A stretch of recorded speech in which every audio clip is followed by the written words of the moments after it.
Hi, everybody. Welcome to English Digest. I'm Stephanie. And I'm Tom, and we're going to have some fun in today's program as we've reached the midpoint of the month of January. And, of course, it's kind of cold out there. You want to stay inside during the winter and maybe go online and look for some funny videos to help yourself laugh off the cold, depressing days of the winter. And so today we're going to actually be talking about stand-up comedy. The title is Make 'em Laugh, the art of stand-up comedy. What exactly is that anyway? It's something I would never be able to do myself. Somebody goes onto a stage, stands on the stage with a microphone and tells jokes that person made up himself or herself. And hopefully people laugh. But sometimes if the jokes aren't that funny, the audience will, yell at you, make comments, they'll insult you. And sometimes part of the comedy routine is that comedian actually responding to the insults. So sometimes that can be fun. But you have to be very, very brave to get onto a stage and tell jokes. Because as you all know, sometimes you think what you have to say is funny, but no one laughs when you say it. And other times, you get lots of laughs. I'm sure all of us have had friends who were kind of comedians in school. We called them the class clown. And some of those class clowns, people who are constantly joking around in class, go on to have a career as a stand-up comedian. Sometimes you get lucky and that stand-up comedy turns into a TV show like Jerry Seinfeld. If you get a show like Seinfeld, you can make a lot of money. But he's unusually talented, I would say. He's really good. So let's talk about the art of stand-up comedy. I'm sure there's some people out there listening who maybe have a dream to become a stand-up comedian and make people laugh for a living, which is kind of a fun job. Let's go ahead and get started. We'll read through today's lesson, and then we'll be back. Can you imagine making a living by standing on stage and telling jokes? Simple as it sounds, this type of comedy, known as stand-up, is anything but. Stand-up comedians have to be clever and easy to relate to, while sounding like they're just making funny observations about life. Though people have been telling jokes for a long time, stand-up is a relatively recent development. Its origins can be found in the touring lecturers of the 19th century, including author Mark Twain, who was known to give humorous speeches. In the 1950s, former variety show comedian Bob Hope established the genre's most classic variety, which revolved around jokes about daily life. However, stand-up didn't gain its edgy quality until the 1960s, when Lenny Bruce, Richard Pryor, and George Carlin started to push the envelope of acceptable topics. These days, stand-up comedy includes a wide range of styles and categories, from cheesy puns to politically charged irony, with something for everyone to enjoy. Some common devices can be seen in stand-up shows, including one-liners. These jokes are made up of just one or two sentences. A great example of this is, "Isn't it scary that doctors call what they do practice?" Some comedians get laughs by repeating a characteristic phrase called a catchphrase. Tommy Cooper's "Just Like That" is a famous instance of a catchphrase. Another common technique is doing impressions.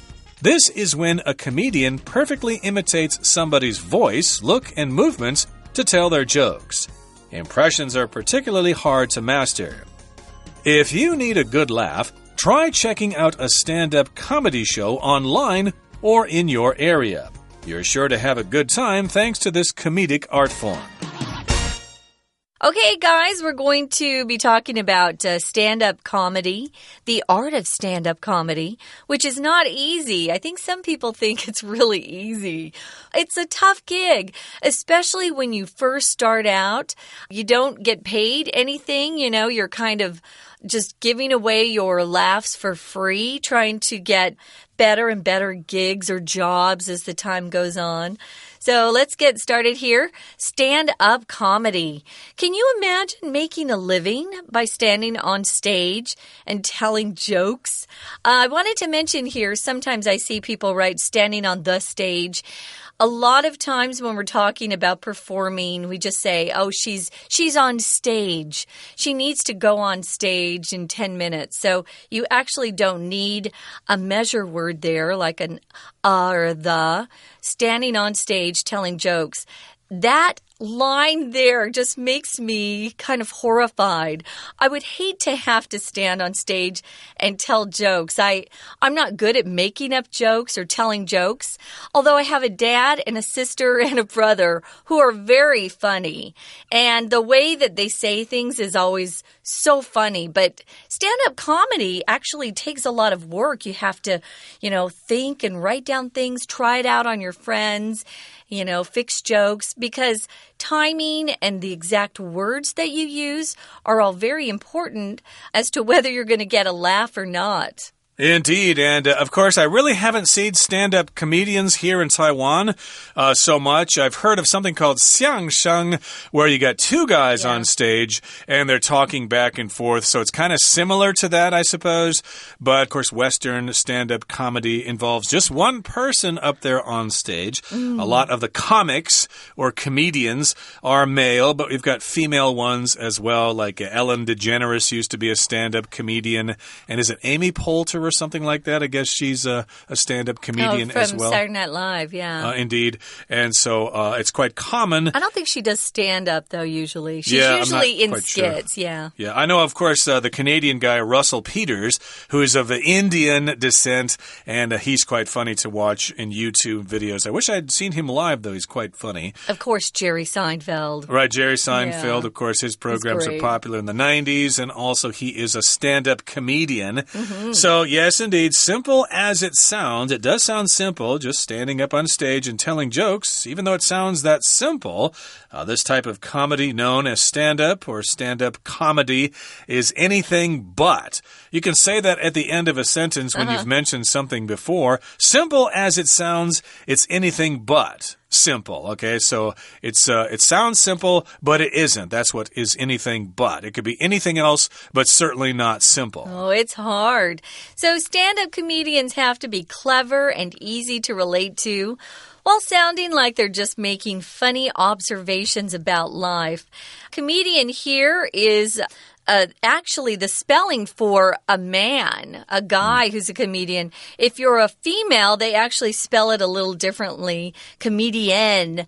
But we'll just leave it like this for now. There are definitely more men than women, but women are getting into the game, you could say. I love funny comedians. So you have to be clever. Think of really smart, funny things to say, easy to relate to. If there's somebody who has a completely different life than you, it's hard to relate to them. But if you share similar backgrounds or you listen to someone tell a story and you think, yeah, that's happened to me too. That just means you can relate to them. You share common experiences. But they're also on stage just making funny observations about life. Actually, Jerry Seinfeld was the first one who really perfected this kind of comedy. He would talk about crazy things that people would never think were funny, like that little piece of hair in the shower that you're, taking a shower and you're in somebody else's apartment. Maybe you're visiting a friend or a relative, and there's hair that is on the wall. I just thought, who would even think about making a joke about that? But if you've listened to his stand-up CDs and DVDs, you know what skit I'm talking about. It's really funny. So an observation is something that you've looked at. You've kind of stood back and thought, I wonder why that happens. Or, why would he do that? Why would she do that? You're just kind of looking on as an observer. You're not participating. You're just watching something else happen. Right. Making observations. Of course, an observation is a noun there. The word observation is noun, but to observe is the verb. So, yes, you check out things that are happening in life, and then you mention them in a comedic dialogue or monologue, I should say. Yeah. And hopefully you can get some laughs out of the out of the people there. Now, let's move on to the next paragraph here. It says, though people have been telling jokes for a long time, stand-up is a relatively recent development. So it is true that people are always trying to be funny. There's always somebody who's trying to be the joker, you know, the life of the party, the funny guy or something. So people are trying to tell jokes and get other people to laugh. This has been going on for centuries.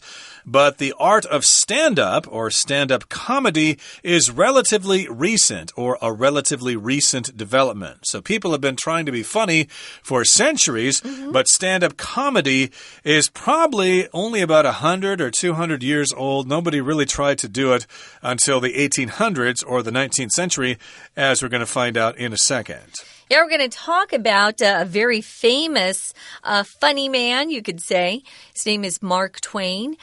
So it actually starts out a long time ago. I didn't realize people were doing stand-up comedy back then. I know about Mark Twain, though. So its origins, its beginnings, that's what that means, can be found in the touring lecturers of the 19th century. The 19th century, of course, is the 1800s.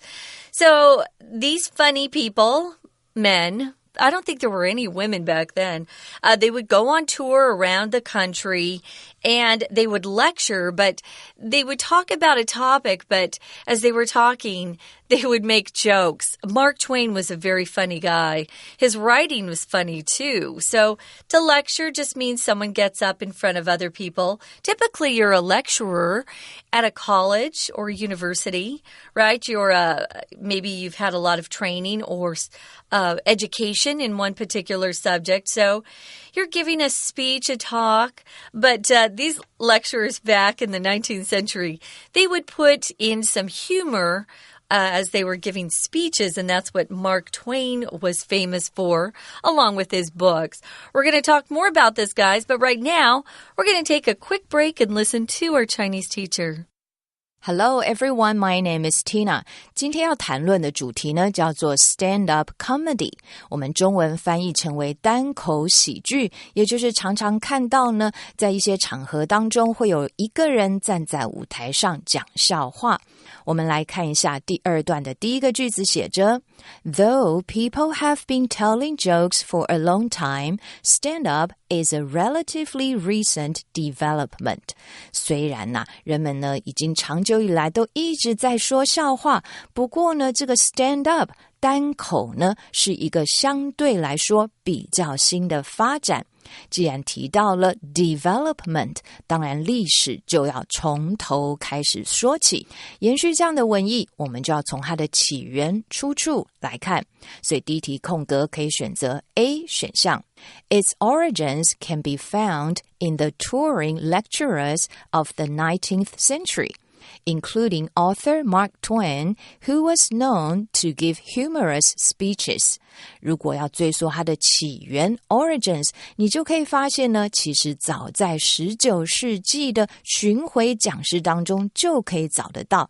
那么最有名的应该可以说就是 Mark Twain， 马克吐温。他的特色Be known to 为人所知的呢，就是会给予许多幽默的演讲。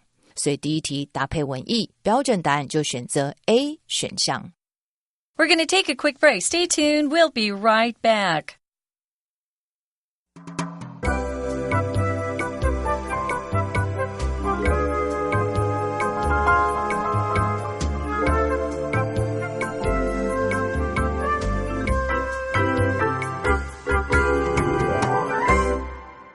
Okay, so let's continue to talk about the history of stand-up comedy. It's been kind of recent that it's become popular, and we talked about its origins coming from the 19th century from lecturers, people going around and giving speeches. But Mark Twain went around and gave speeches, and he tried to be funny. I think sometimes it worked for him, sometimes it didn't work, and people were shocked. How could he say such a thing? That's disgraceful. But at least he tried, And in the 1950s, we've got Bob Hope. Maybe you've heard of him. I think he actually came to Taiwan about 30 years ago or so. but he's dead now, of course. But in the 1950s, former variety show comedian Bob Hope established the genre's most classic variety, which revolved around jokes about daily life. So maybe you've heard about Bob Hope. I think he came from the World War II generation. I think that's a comedian my parents would have enjoyed watching, or even my grandparents. But, of course, if you talk about stand-up comedy, that's a kind of entertainment which we're referring to as a genre here. A genre is a type of something, like different genres of film would include romances or rom-coms, as sometimes they're referred to, adventure movies, science fiction, westerns, etc. Those are different kinds of film genres. And this is a classic type of comedy which revolves around jokes about daily life, things that happen in your daily life. You know, the last time you went to the bathroom, did you notice blah, blah, blah, blah? That's kind of like making an observation about daily life, and they revolve around that. They're kind of based around or based on what happens in your day-to-day life. Yeah, usually revolve is used to mean something's moving in a circle while something's stationary in the center. So you could picture this. Just use your imagination. Your daily life is in the middle of this picture, and then jokes and what happens in the daily life are going in a circle around it. So revolve around just means that's the subject that they're getting those jokes from, your daily life. A lot happens in daily life that can be kind of funny. If you have a funny bone, you just find things funny that maybe other people don't. I love to be around people who are quick to laugh and have lots of good humor. It says here, however, stand-up didn't gain its edgy quality until the 1960s when Lenny Bruce, Richard Pryor, and George Carlin started to push the envelope of acceptable topics. If something's edgy, it usually has a lot of swear words in it, or maybe the topics are kind of sensitive. You're joking about things that people wouldn't really joke about typically. I know a couple months ago, there's a comedy show in America called Saturday Night Live, and they were making jokes about a soldier whose eye was put out. His eye was damaged in a bomb, and they were laughing about it. Sometimes jokes, you know, that's an edgy joke. I don't find that funny, but a lot of comedians will just, you know, they'll take a really sensitive topic and write jokes about it. And sometimes you laugh even though you shouldn't. But I don't know about you, Tom, but because of the political correctness now in America, a lot of these comedians are having a hard time coming up with jokes because edgy is considered to be, you know, insensitive to some people. Right. You can talk about race or gender and stuff like that, and that might be controversial or edgy. Yeah. So, of course, Richard Pryor, he talked a lot about sex, and I think he used a lot of dirty words in his comic presentations. George Carlin oftentimes joked about religion, which can be very offensive to some people. And so we're saying they started to push the envelope of acceptable topics. When you push the envelope, of course, you try things that might be funny, but they might offend people. As you said, the jokes about the soldier whose eye got poked out and stuff like that. And these days, stand-up comedy includes a wide range of styles and categories, from cheesy puns to politically charged irony, with something for everyone to enjoy. So stand-up comedy involves a big range of styles. Range just means a lot of different things in a continuum from this end to the other side. Maybe a wide variety. Indeed, like maybe some kind of more conservative comedy. Why did the chicken cross the road? Because it was going to the other side, or something like that. Jokes for kids, yeah. Right, or going to the other side and making references to, like I said, religion or sex or things like that. And there are different styles too. They may talk with accents or something like that, or I can't really think of any offhand here, but we've got different categories as well that could include the different kinds of subject matter that they deal with, and we've got a range. We're giving some examples here, like cheesy puns. If something's cheesy, it's kind of like, oh, silly. Yeah. It's like it's funny, but then it's kind of like, well, that's stupid. That's a stupid thing to say. That's kind of what a pun is, kind of a very short joke that maybe is a play on words or something like that. And then you got politically charged irony, like what was that guy on the Daily Show, Jon Stewart or something? Yeah. His jokes are all about politics and making jokes about Obama and stuff like that. We've got irony, of course, which means you say one thing, but you mean the other. Don't confuse the word irony with sarcasm. Sarcasm is kind of criticizing somebody, like, oh, you did a really good job on that. Good show. I'd like to congratulate you. Which means, of course, you mean the opposite there. Yeah. You think the person actually did a bad job. That's sarcasm. Sarcasm is a part of irony. Yeah, it's a kind of a mean kind of comedy. You got to be careful with sarcasm. Now, some common devices or means of doing something, that's a device, can be seen in stand-up shows, including one-liners. A joke that's a one-liner usually is tough to come up with unless you're really clever. So these jokes are made up of just one or two sentences, and here our author gives us an example. Here's a great example. She says, it says, isn't it scary that doctors call what they do practice? That is funny because they're actually making fun of the way we use that word.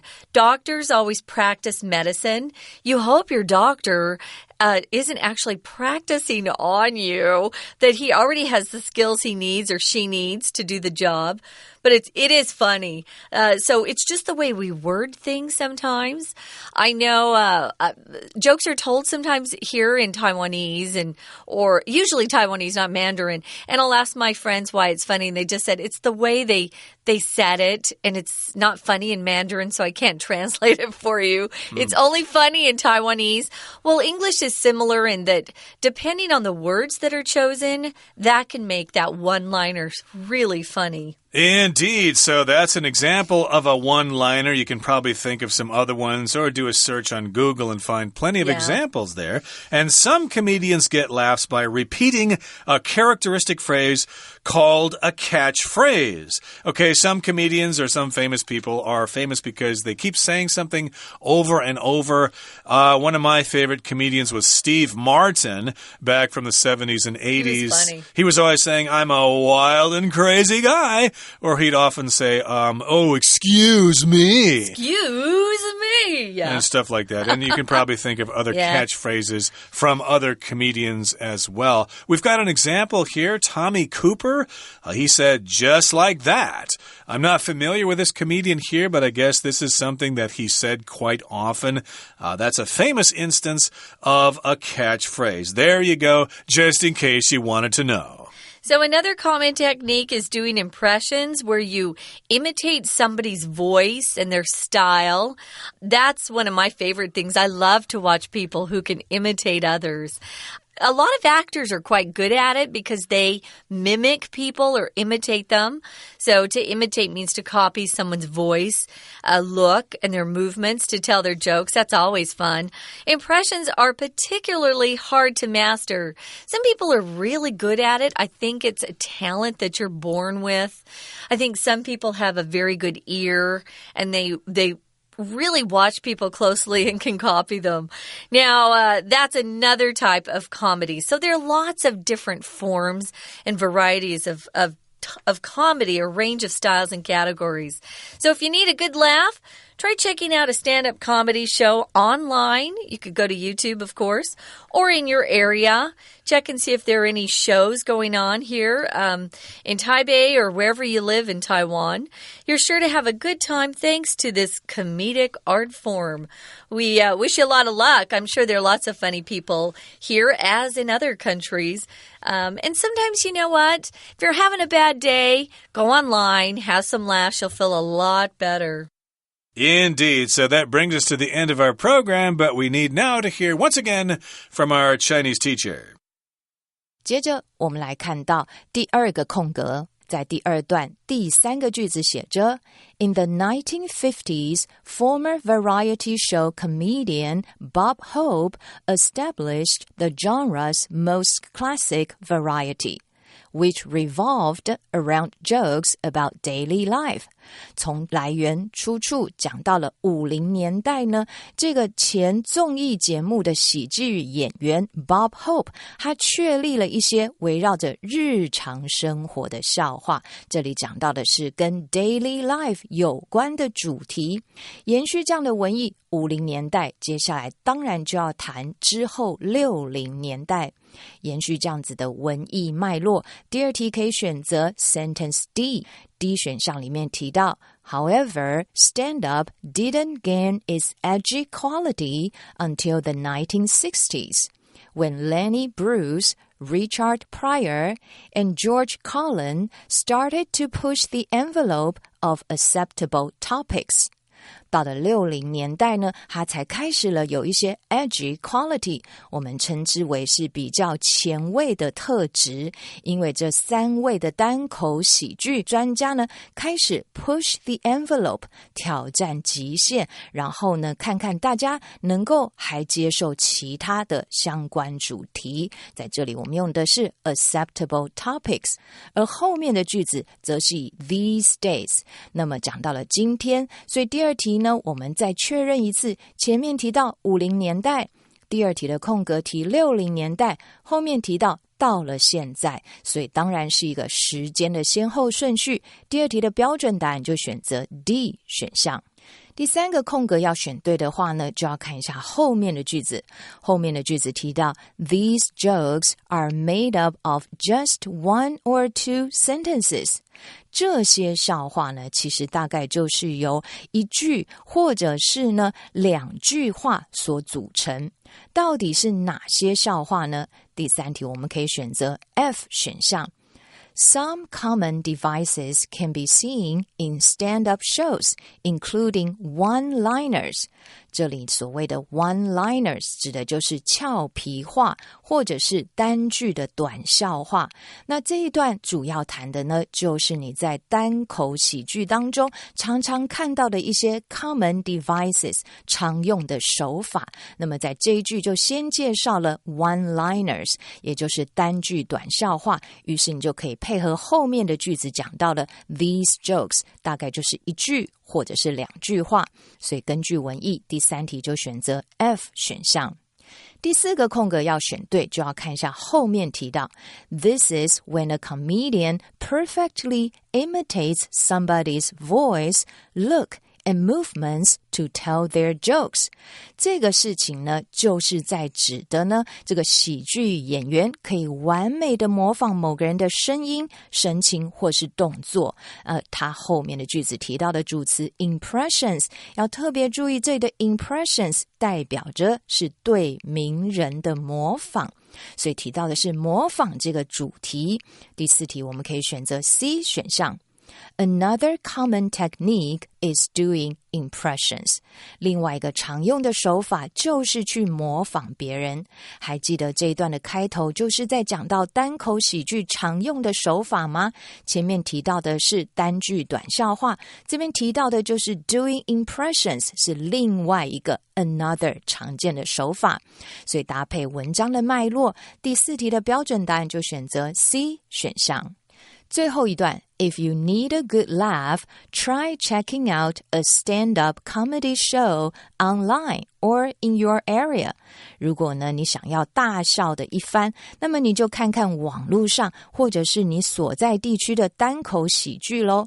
延续这样的文意，第5题我们可以选择 B 选项。Sentence B 提到 You are sure to have a good time thanks to this comedic art form. 那么呢，有多亏于有这样子的喜剧的艺术形式，你一定会有一段愉快的经验的。第5题的标准答案就选择 B 选项。OK， 以上就是今天的课文讲解，谢谢收听。That is it for our program. Thank you for listening, and please join us again next time for another edition of our program. From all of us here at English Digest, I'm Tom. I'm Stephanie. Catch you later. Bye.